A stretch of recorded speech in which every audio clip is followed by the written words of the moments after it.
शुरू अल्लाह के नाम से जो बड़ा मेहरबान निहायत रहम करने वाला है। वक्त के साथ साथ माशरे में बहुत सी तब्दीलियाँ आती। एक वक्त था कि हमारे माशरे में 3 तरह के लोग रहा करते थे। एक तबका था जो बहुत अमीर व कबीर था और वो हमेशा से अमीर व कबीर था। उनके आबा अजदाद भी अमीर थे, उनके बच्चे भी अमीर थे और हमारे ज़माने की जो नस्ल थी वो भी अमीर है और अब भी जो उनके बच्चे हैं वो अमीर हैं। एक तबका वो है जिसमें से बहुत कम लोग अमीर हुए और उसे तो कहते हैं कि ये गरीबों का तबका है। ये गरीब लोगों का तबका है जिसमें सिर्फ ऐसी क्लास रहती है कि जो गरीब है। वो गरीब जिसको पहनने के लिए सही तरह से कपड़ा भी नसीब नहीं होता, खाने पीने का सामान भी मैसर नहीं, रहने के लिए मकान भी बराबर मैसर नहीं। वो तबका भी साल से चला आ रहा है और आइंदा भी शायद वो चलता ही रहेगा। लेकिन एक तबका था जिसे हम कहते हैं ये सफ़ेद पोश तबका है या ये दरमियाना तबका है। अब इस दरमियाने तबके में और सफ़ेद पोश तबके में भी लोग जो हैं वो बहुत कम नज़र आते हैं। ये वो तबका है जो अपनी ज़रूरियात ही पूरी कर पाता है, किसी किस्म की कोई सेविंग नहीं कर पाता। अच्छे कपड़े पहन लेता है लेकिन कभी कभी किसी ओकेजन्स पे, किसी शादी पे अगर जाना हो तो अच्छे कपड़े पहन कर जाता है।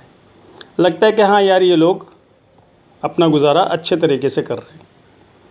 अब ये जो तबका है जिसे हम कहते हैं दरमियानी तबका या सफ़ेद पोश तबका, कुछ लोग ये कह रहे हैं आज से 4-5 साल पहले से कि ये 2025 तक ये ख़त्म हो जाएगा। तो ना यकीन आने वाली बात है कि एक 3 क्लासेस हमेशा से हमारे माशरे में चली आ रही हैं, तो अब ऐसा क्या हो जाएगा कि 2025 में ये दरमियान में रहने वाला तबका ख़त्म हो जाएगा। अब ये दरमियान में रहने वाला तबका अगर ख़त्म हो जाता है तो हमारे माशरे में सिर्फ 2 तबके बचेंगे। एक तबका जो अमीर लोगों का है और एक तबका जो गरीब लोगों का है। लेकिन अब वक्त के साथ साथ मुझे ये महसूस हो रहा है कि हाँ वाकई ये जो दरमियाना तबका है ये गायब होता जा रहा है। आप कहेंगे ये कैसे हो सकता है, दरमियाना तबका तो अब भी हमारे दरमियान मौजूद है।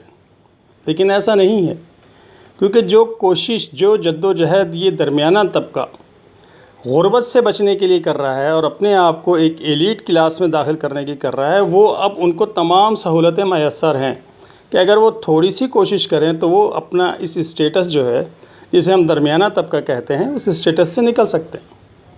अब वो स्टेटस क्या है जनाब? कि आप वक्त पे खाएं, वक्त पे पिएं, वक्त पे जागें, वक्त पर सोएं। ये तो वो पहले ही कर रहे थे ना। उनके पास गाड़ियाँ नहीं थी, कारें नहीं थी, आलीशान घर नहीं थे, घूमने के लिए पैसे नहीं थे, आउट ऑफ कंट्रीज जाने के लिए पैसे नहीं थे। तो ये सारा का सारा मसला जो है वो सोशल मीडिया ने हल कर दिया। अब जो भी शख्स कमाना चाहता है आए सोशल मीडिया पे और अपनी मर्ज़ी का कंटेंट बनाए और दुनिया को दिखाए, और दुनिया उसको अगर अप्रिशिएट करती है, पसंद करती है, तो फिर जनाब वो सोशल मीडिया से पैसे कमा सकता है। यहाँ तक कि अब इस पैसे कमाने की दौड़ में 60 साल से लेकर 10 साल के बच्चों से लेकर दरमियान में जितनी भी एज के लोग हैं वो सारे के सारे इस दौड़ में लग गए।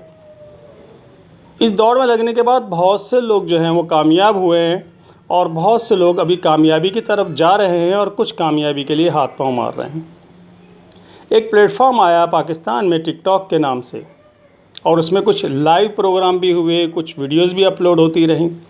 लोग उस टिकटॉक पर काम करने के लिए अपने आप को एकदम चेंज कर लेते हैं।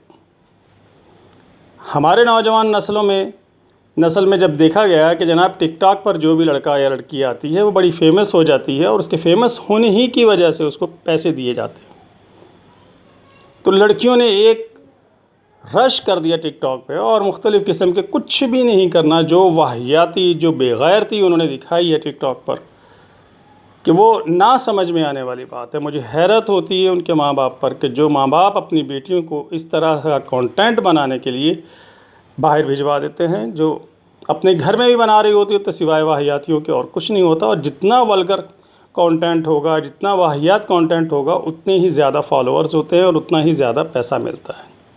क्योंकि पैसा देने वाले को इससे गर्ज़ नहीं है कि ये हमारे मज़हब में, हमारे नज़दीक बेहतर है या गलत है। उसे अपना बिज़नेस करना है और वो अपना बिज़नेस कर रहा है और वो कंटेंट जो है वो ऑन एयर जा रहा है और लोग उसको देख रहे हैं और फॉलो कर रहे हैं। बात इससे आगे निकली तो लड़कों को भी शौक़ हुआ कि हम भी कुछ करें। लेकिन जो बना सकते थे कंटेंट वो तो बना सके, जिन्होंने नहीं बनाना था उन्होंने दुपट्टे पहनकर नाचना शुरू कर दिया।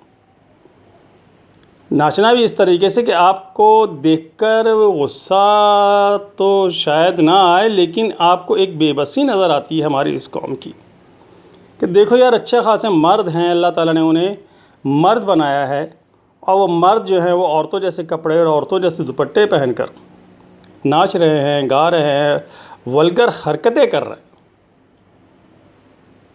अम्मा जान और बूढ़े ये भी बाज नहीं आए, ये भी इस रेस में कूद गए, वो भी नाच रहे हैं। मुझे ऐसा लग रहा है शायद कि ये जो दरमियाना तबका है ना, ये टोटल अब कन्वर्ट हो रहा है ज़नाना तबका में।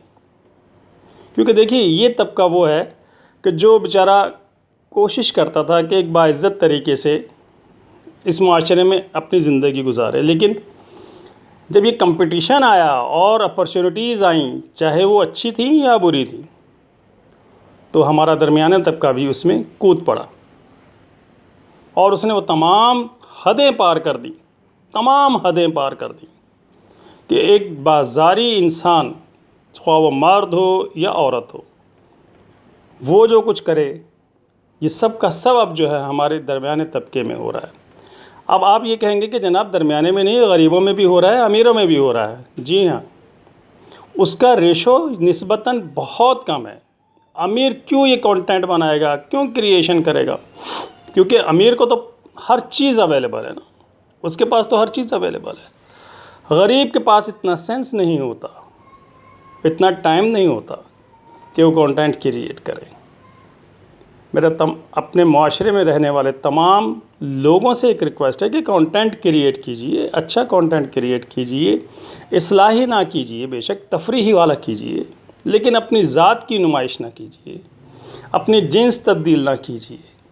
ऐसा ना हो कि हमारे बाद आने वाली नस्लें हमारे माशरे में सिर्फ 2 नहीं 3 तबकात ही देखें, एक गरीब तबका और एक अमीर तबका और एक रुस्वा होने वाला जलील तबका। मुझे बड़ा अफसोस है कि मुझे इस तरह के अल्फाज कहने पड़ते हैं, लेकिन आपके लिए शायद ये इज़्ज़त हो दुपट्टे लेकर नाचना, मुजरे करना। छोटे और 14 साल 15 साल के बच्चे जो स्विमिंग पूल में नहा रहे हैं और उनकी वीडियोज़ उनके मखसूस जिस्म के हिस्सों को एक्सपोज़ करके ऑनलाइन दिखाई जा रही है। आप और हम सब इसके ज़िम्मेदार हैं।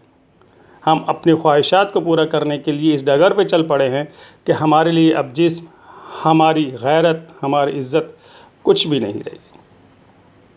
मेरी दुआ है कि अल्लाह ताला सबको अच्छा काम करने की तौफ़ीक़ अता फ़रमाए। अच्छा काम वो जिससे किसी के ज़हन को आप ख़राब ना करें। मिलेंगे पैसे वही जो आपके मुक़द्दर में है, जो आपके नसीब में। अल्लाह हाफ़िज़।